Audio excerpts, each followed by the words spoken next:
어, 지난 주일에는 제가 실패를 통해서 참된 제자가 되어가는 베드로에 대한 이야기를 함께 나눴었는데요. 오늘은 실패를 통해서 하나님께 버림받고만 사울을 좀 함께 어, 보려고 합니다. 오늘 본문을 통해서 우리의 실패가 우리의 발목을 잡는 것이 아니라 자양분이 되어서 우리의 성장에 도움이 되기를, 그리고 오늘 이 말씀을 통해서 이렇게 우리의 실패가 다시 한번 하나님께서 사용하시는 귀한 자양분 되기를 간절히 소망합니다. 하나님은 왜 이 아말렉을 남기지도 말고 다 진멸하라고 했을까요? 어린 아이에서부터 또 좋은 것이든지 뭐든지 또 양이든지 소든지 뭐든지 왜 다 진멸하라고 하셨을까요? 이 전쟁을 우리가 접할 때마다 항상 의문이 듭니다. 꼭 굳이 이 어린 아이까지, 약한 여인들까지 이렇게 죽일 필요가 있었을까? 이렇게 생각하기 쉬울 것 같아요. 그런데 우리가 이해해야 하는 것 중에 하나는 뭐냐 하면, 그때 당시의 사람들이 공유하고 있었던 전쟁의 양식과 방식이에요. 지금은 전쟁이 없는 평화로운 시대를 우리가 살고 있기 때문에 전쟁의 끔찍함을 너무나도 잘 알고 있기 때문에 그것을 하지 않는 이 시대에는 공감할 수 없을지 모르겠지만, 그 당시의 사람들은 전쟁을 치르는데 두 가지의 목적이 있었어요.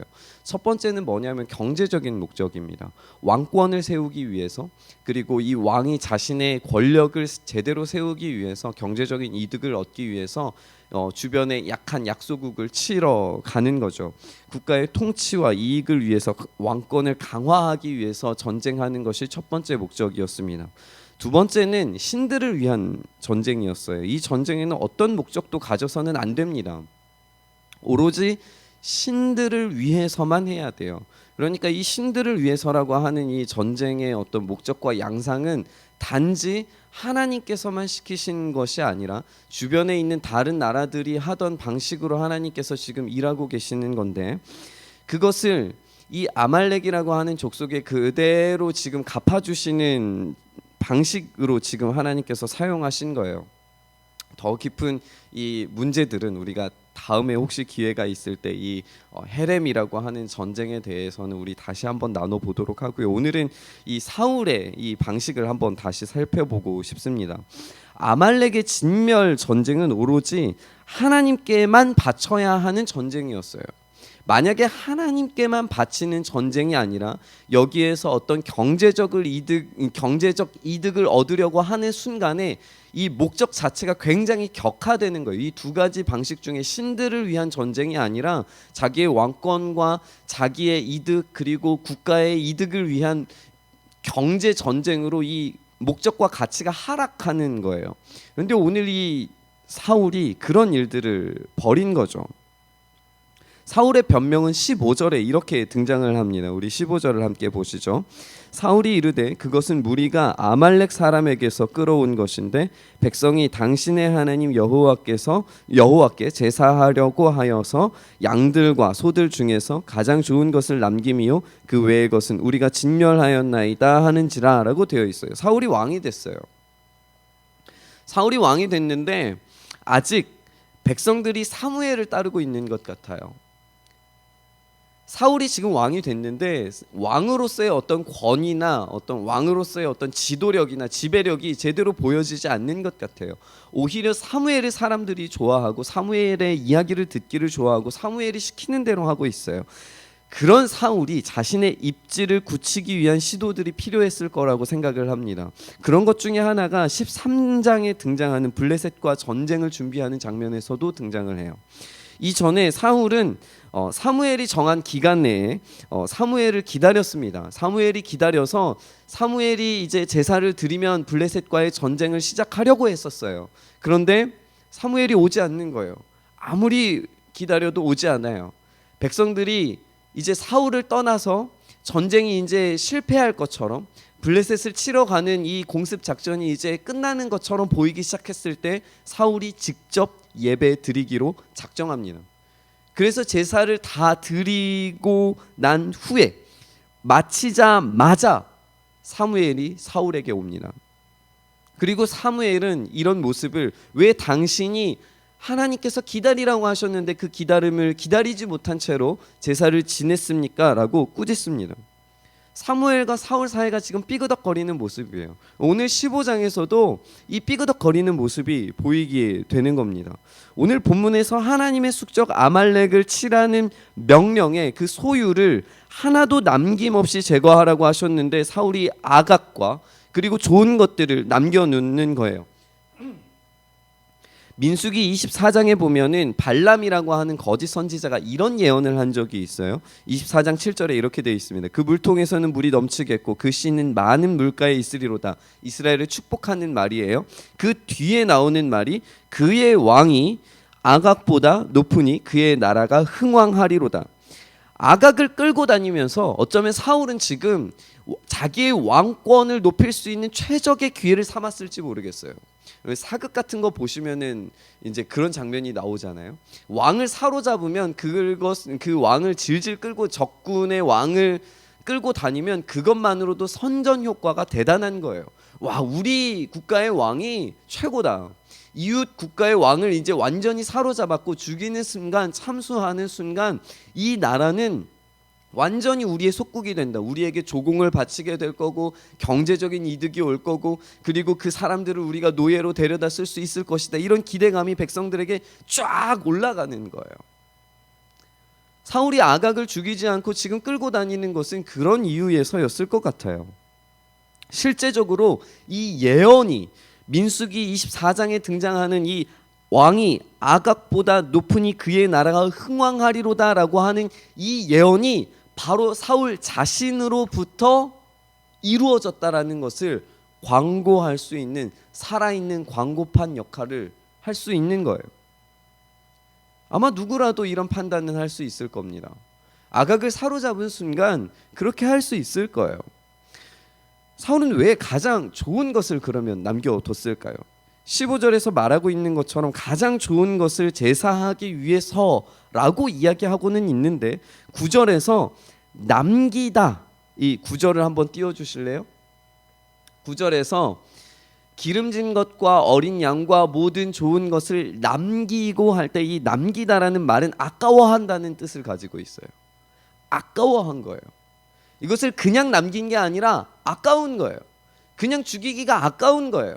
그냥 제사 드리려고 좋은 목적을 가지고가 아니라 여기에 어떤 사울의 알 수 없는 탐욕들이 여기에 꿈틀대고 있다는 것을 이 남기다라고 하는 아까워한다는 단어를 통해서 우리가 보게 되는 거예요. 사울은 가치 없고 하찮은 것들은 진멸합니다. 하나님의 전쟁을 자신의 왕권을 위한 경제적인 전쟁으로 격화를 시켰고 아말렉이 출애굽 때 이스라엘의 약한 자들을 쳤던 것처럼 자신이 아말렉의 약한 것들을 지금 치고 있는 거예요. 아말렉이 출애굽 때에 쳤던 사람들은 이스라엘의 약한 사람들이었어요. 뒤에 따라오는 사람들이었어요. 늙은 사람들이에요. 어린 사람들이에요. 그 진영을 따라갈 수 없는 사람들이에요. 그 사람들을 친 거였어요. 그런데 오늘 사울이 하는 일이 지금 약하고 하찮은 것만 죽인 겁니다. 지금 사울이 뭐가 된 거예요? 하나님은 아말렉을 지금 없애버리라고 하셨는데 지금 아말렉을 없애버리라고 하는 이유를 자신 스스로 다시 되새기고 있는 거예요. 약하고 하찮은 것만 죽이면서 아말렉과 했던 행동을 똑같이 지금 반복을 하고 있는 겁니다. 사실 이스라엘의 왕은 자신이 왕이 되는 것이 아니라 섭정, 대리자였어야 됩니다. 하나님 나라, 그러니까 하나님께서 통치하시는 나라였어야 했어요. 그런데 사무엘상 18장 18절에서 20절에서 이렇게 이야기합니다. 그날에 너희는 너희가 택한 왕으로 말미암아 부르짖되 그날에 여호와께서 너희에게 응답하지 아니하시리라 하니 백성이 사무엘의 말 듣기를 거절하고 이르되 아니로소이다. 우리도 우리 왕이 있어야 하리니 우리도 다른 나라들 같이 되어 우리의 왕이 우리를 다스리며 우리 앞에 나가서 우리의 싸움을 싸워야 할 것이니이다 하는지라 라고 이야기하고 있어요. 하나님 말 듣기를 거절합니다. 다른 나라들 같이 되기를 원합니다. 그리고 계속 반복하는 게 뭐냐면 우리예요. 우리. 하나님을 위하여서가 아니라 우리를 위하여서요. 하나님 앞에 싸우는 게 아니라 우리 앞에 싸우기를 원하는 거예요. 하나님 앞에서 무언가를 하는 게 아니라 우리 앞에서 무언가를 하기 원하는 거예요. 자신이 왕이고 자신이 주권자고 자신이 주인 되는 나라, 이 왕이 주권을 가지고 왕의 신하로 살아가기를 선택하는 백성, 이것이 비극이라는 거예요. 처음부터 그랬나요? 이스라엘이 처음부터 그랬습니까? 그렇지 않아요. 출애굽했을 때 그 목적이, 가나안 땅으로 들어갔을 때 그 목적이 그렇지 않았어요. 그런데 사울로부터 지금 보여지는 이스라엘의 모습은 무엇이냐면 우리를 위해서예요. 우리를 위해서. 우리 인생의 주권은 하나님께만 있어야 되는 줄 믿습니다. 이것에서 우리가 실패할 때 우리가 사울처럼 실패할 수밖에 없어요. 우리가 주인 되기 시작할 때, 우리가 주권을 가지기 시작할 때 우리는 늘 실패합니다. 우리의 생각대로 우리의 인생은 되지 않는다는 걸 우리가 뻔히 알면서도 우리의 생각이 너무나도 많았고 우리의 계획이 너무나도 분명해서 이 계획 밖에서 벗어나는 것을 우리는 실패라고 규정합니다. 그런데 그렇지 않아요. 그렇지 않습니다. 우리가 지난 주일날 우리가 함께 나눴던 말씀처럼 예수님께서 심지어 벳세다로 가라고 하셨는데 벳세다가 아니라 정반대편에 도착했어요. 그런데 그 정반대편으로 도착했어요. 계획과 전혀 다른 곳에 도착했음에도 불구하고 예수님께서는 그곳에서 병자를 고치시잖아요. 그런 일이 일어나는 것처럼 우리의 계획과는 하나님께서 계획하시는 것은 전혀 다를 수도 있어요. 우리의 주권이 우리에게 있을 때에는 우리의 계획에서 틀어졌을 때 우리는 항상 실패한다고 생각해요. 그런데 그게 아니란 말이에요. 또 한 가지는 뭐냐면 우리가 인정받고 싶어하는 욕구예요. 사울은 늘 인정받고 싶었어요. 자기가 왕이고 싶어요. 자기가 드러나고 싶어요. 자기가 왕이어야만 해요. 그 주권을 이스라엘 가운데 높여야 해요. 그러니까 아각을 살려두는 거예요. 자기의 선전 도구로서 이 아각을 살려두는 거예요. 하나님께서 죽이라고 하셨음에도 불구하고, 명령하셨음에도 불구하고 지금 내가 왕이 되는데 필요하니까 잠깐이라도 살려두는 거예요. 조금 이따 죽이라고 할지라도 지금 잠깐 살려두는 거예요. 하나님께서 그걸 악하게 보신 거예요. 우리의 삶이 우리의 주인이라면, 우리가 혹시나 우리가 누군가에게 인정받고 싶어 한다면 그 우리의 인정 욕구들을 하나님께 내려놓으실 수 있기를 간절히 소망합니다. 우리는 그 누구에게도 인정받으려고 하는 것이 아니라 하나님께 인정받아야 합니다. 하나님께서 우리를 인정하셔야 하고 하나님께서 우리의 삶을 통치하시고 다스려야 돼요. 우리를 위해서, 우리 앞에 나아가서 싸우는 것이 아니라, 우리가 우리의 왕이 되는 것이 아니라 하나님이 우리의 왕이 되셔야만 해요. 그런데 우리는 너무나도 우리가 왕이 되려고 하는 시대를 살아가고 있어요. 요즘 세대를 Z세대라고 이야기를 합니다. 여기는 Z세대도 있고 Y세대도 있고 X세대도 있고 많은 세대가 지금 함께 예배를 드리고 있는데, 우리 Z세대들은요 소비 패턴이 두 가지로 나뉘어진대요. 하나는 뭐냐면 욜로예요. 욜로 뭔지 아세요? You only live once. 너의 인생은 한 번뿐이야. 한 번 사는 인생 네가 좋은 거 하고 살아 라고 이야기를 해요. 그래서 현재를 충분히 즐기기 위해서 자기의 있는 것을 다 쏟아부어도 아깝지 않을 만큼 내가 만족할 만한 것에 다 투자를 해요. 그래서 자기의 전 재산을 다 털어서 유럽 여행 한 바퀴 도는 게 자기의 인생의 소원이라고 이야기하는 사람이 있어요. 제가 유럽 여행 갔을 때요, 2007년도니까 벌써 12년 전인데, 그 12년 전에 제가 여행을 했을 때 저는 17일 여행을 했거든요. 교회에서 보내주셔가지고 17일 여행할 때 제일 충격적인 게 무엇이었냐면, 거기에서 6개월 동안 여행만 다닌 사람이에요. 너무 부럽더라고요. 저는 막 어디 막 쫓겨가면서 막 여행하는데, 그 사람은 6개월 동안 여행하면서 한 도시 한 도시를 진득하니 있으면서 거기에서 사는 거예요. 근데 그 사람한테 물어봤더니 직업이 없었던 게 아니라 자기의 퇴직금, 자기의 모아놓았던 결혼하려고 모아두었던 돈, 집 사려고 모아두었던 돈 다 털어가지고 여행만 하면서 산다는 거예요. 대단하죠. 욜로, 12년 전에 저는 이미 욜로를 봤어요. 요즘 트렌드가 이런 욜로래요. 또 한 가지 반대의 소비 패턴이 있는데 코스파라고 하는 패턴입니다.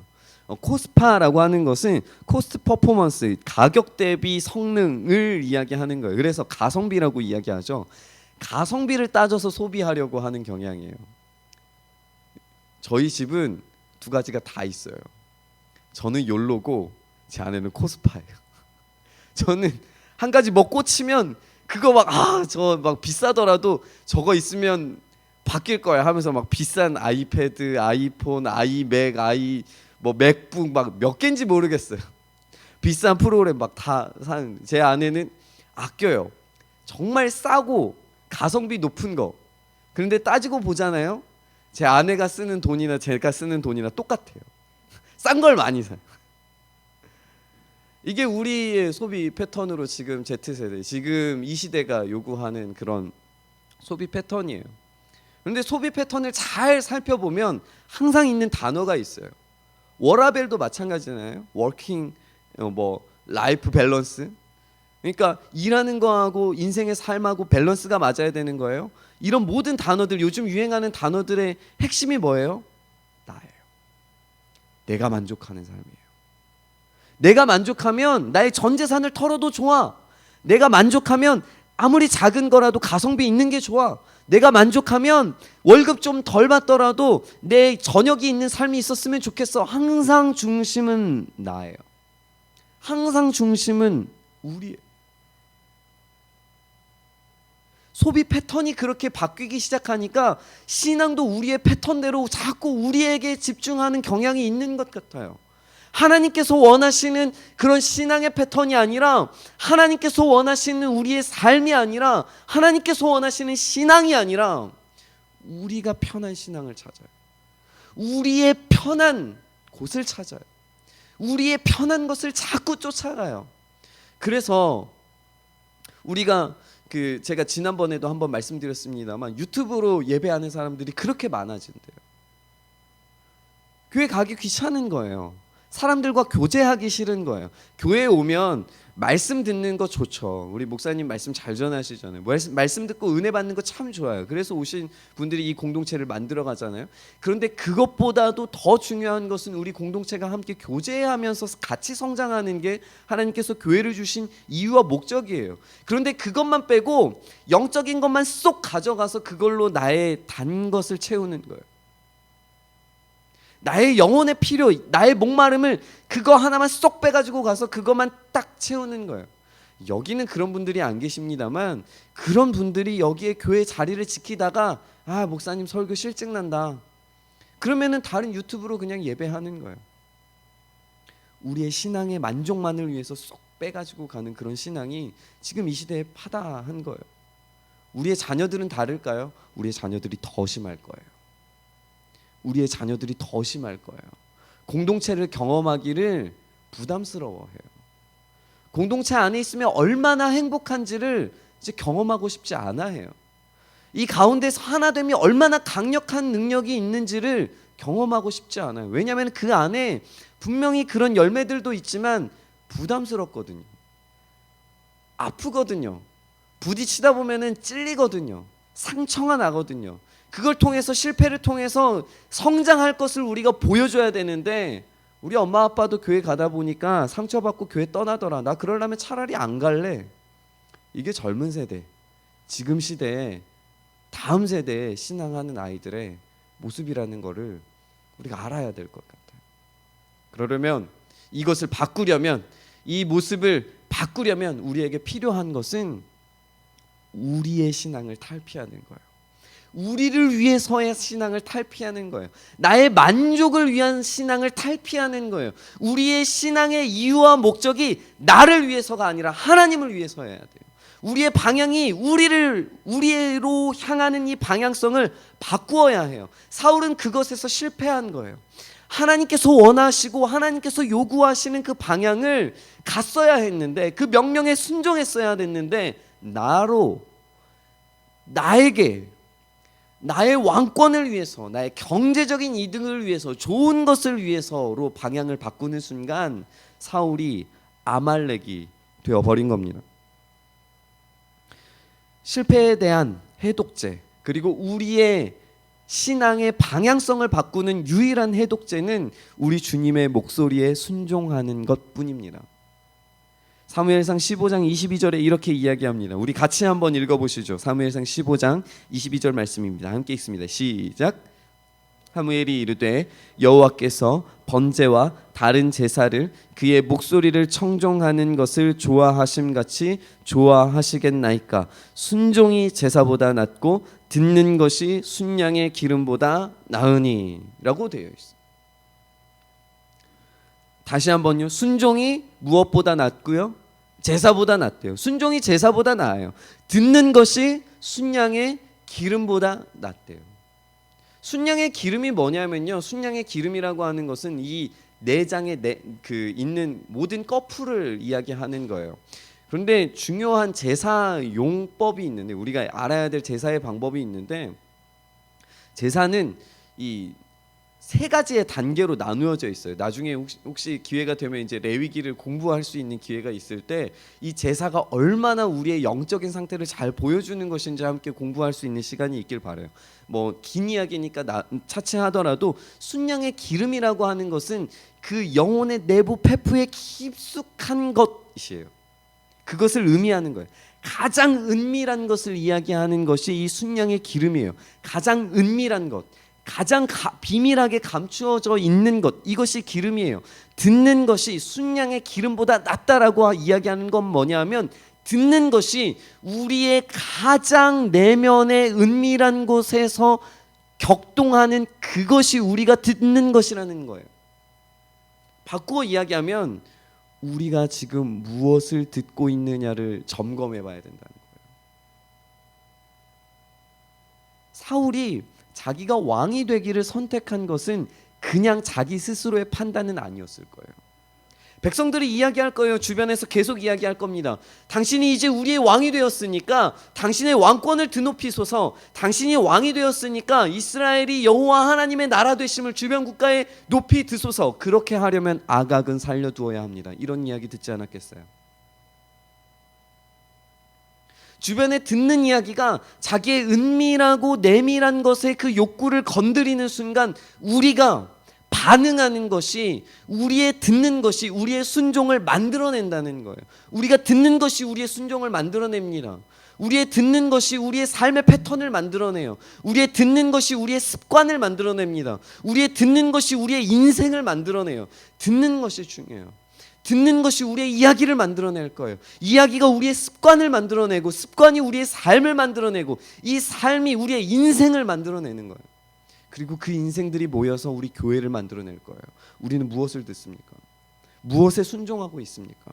우리는 무엇에 우리의 참 제사를 드리고 계십니까?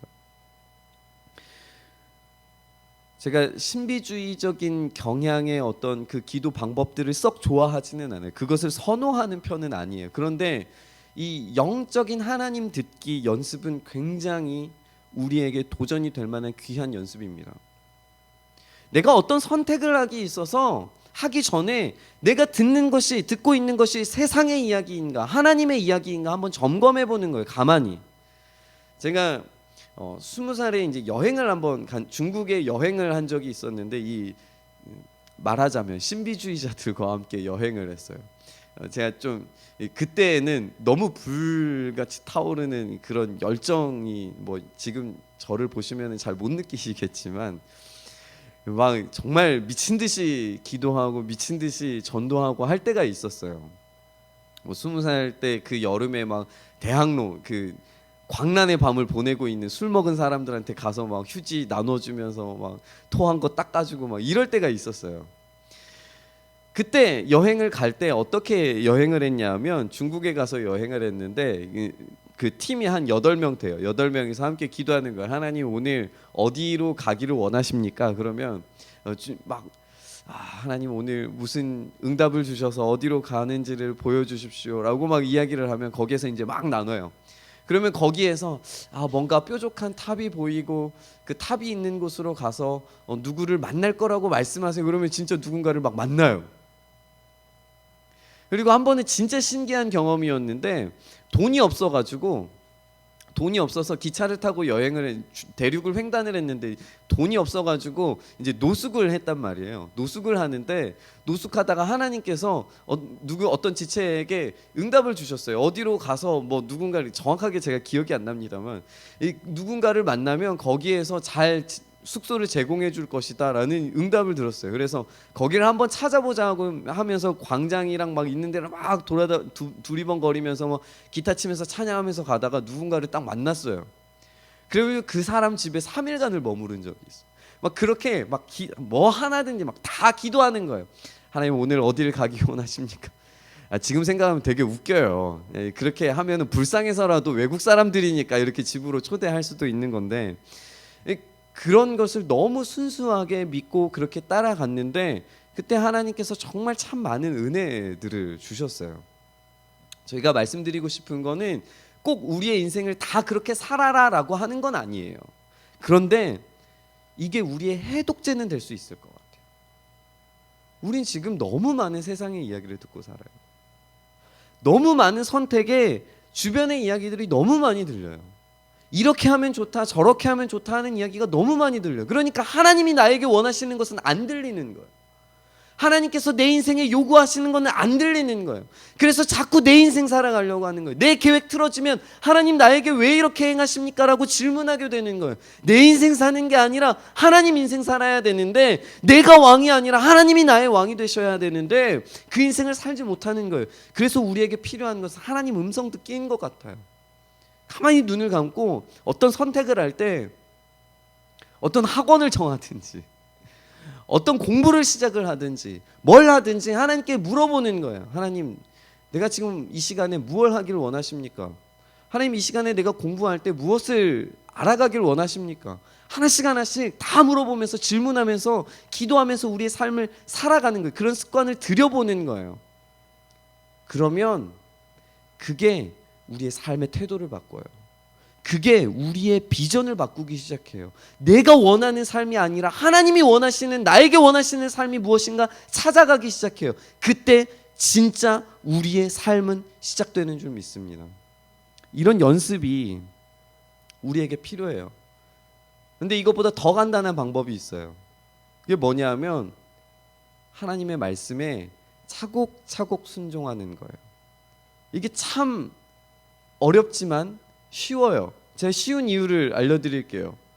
주기도문을 외우다 보면 이런 게 있어요. 하늘에 계신 우리 아버지의 이름이 오늘날 우리에게 일용할 양식을 주옵시고 우리에게 죄 지은 자를 용서하여 준 것 같이 우리 죄를 용서하여 주옵시고 라고 이야기하죠. 오늘 나에게 상처를 주는 뭔가 사건이 있으면 내가 그거 용서하는 거예요.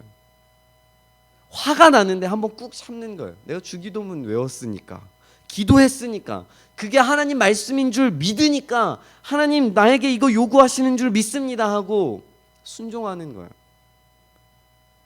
어렵지만 간단하죠. 우리 여기 학생들이 좀 있고 자녀들이 있으니까 자녀들에게 하나님께서 요구하시는 게 뭐예요? 부모님을 공경하는 거예요. 공경하는 거. 부모를 공경하는 자에게 장수의 복을 주신다고 하셨어요. 부모를 공경하는 것 너무나도 간단하고 분명히 해야 하는 일이에요. 그것을 하는 것이 순종하는 거예요. 나를 위하여서 사는 것이 아니라 하나님을 위하여서 사는 첫걸음이에요. 그것부터 시작하는 거예요. 자녀를 노엽게 하지 말라는 것이 성경 말씀에 있어요. 자녀를 노엽게 하지 마십시오. 이것이 우리에게 말씀하시는 말씀이고 오늘 순종해야 될 말씀이라면 그걸 하는 거예요. 우리의 귀가 막히면 순종하지 못해요. 우리의 은밀한 내면에 야, 이렇게 해도 돼, 이 정도 해도 돼 라고 하는 이야기를 자꾸 듣다 보면 우리는 순종할 수 없게 돼요. 세월호 사고가 있었을 때 가장 큰 이슈 중에 하나가 무전을 제대로 받았냐 못 받았냐 이거였어요. 저는 그걸 진짜 경험을 해본 사람이에요.